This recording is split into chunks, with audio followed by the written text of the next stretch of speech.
2 সপ্তাহের সময় বেঁধে দিয়েছিলেন ডোনাল্ড ট্রাম্প। কিন্তু সেই সময়সীমা হয়ে গেল মাত্র 2 দিন। শনিবার রাতে হঠাৎই ইরানে 3টি পারমাণবিক স্থাপনায় বিমান হামলা চালিয়েছে যুক্তরাষ্ট্র। হামলার জন্য টানা 37 ঘন্টা উড়ে গিয়েছিল বোমারু বিমানগুলো। যুক্তরাষ্ট্রের এক কর্মকর্তাকে সূত্র ধরে নিউ ইয়র্ক টাইমসের এক প্রতিবেদন বলছে, যুক্তরাষ্ট্রের B-2 বোমারু বিমানগুলো দেশটির মিজৌরি অঙ্গরাজ্যের ঘাঁটি থেকে উড্ডয়ন করে।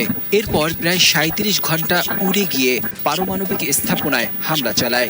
অবশ্য বোমারু বিমানগুলো মাঝ আকাশে একাধিকবার জ্বালানি নিয়েছে। বলা হচ্ছে, ইরানের ভূগর্ভস্থ ফার্দো পারমাণবিক স্থাপনায় 1 ডজন বাংকার বিধ্বংসী বোমা ফেলেছে 6টি B-2 বোমারু বিমান। এর মধ্য দিয়ে মার্কিন বিমান বাহিনী এই প্রথম কোনো যুদ্ধক্ষেত্রে 30,000 পাউন্ড ওজনের বাংকার বিধ্বংসী বোমা GBU-57 ব্যবহার করল।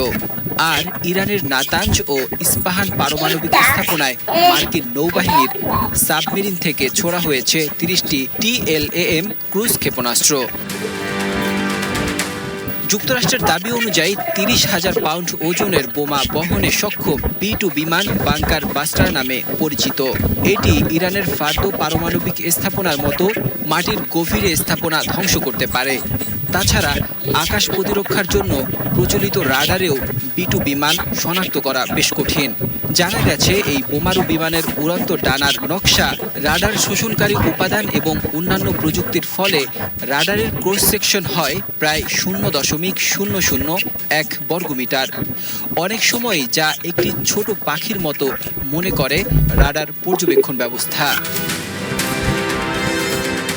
একাধিক সংবাদ মাধ্যম জানিয়েছে, হোয়াইট হাউসে জাতীয় নিরাপত্তা পরিষদের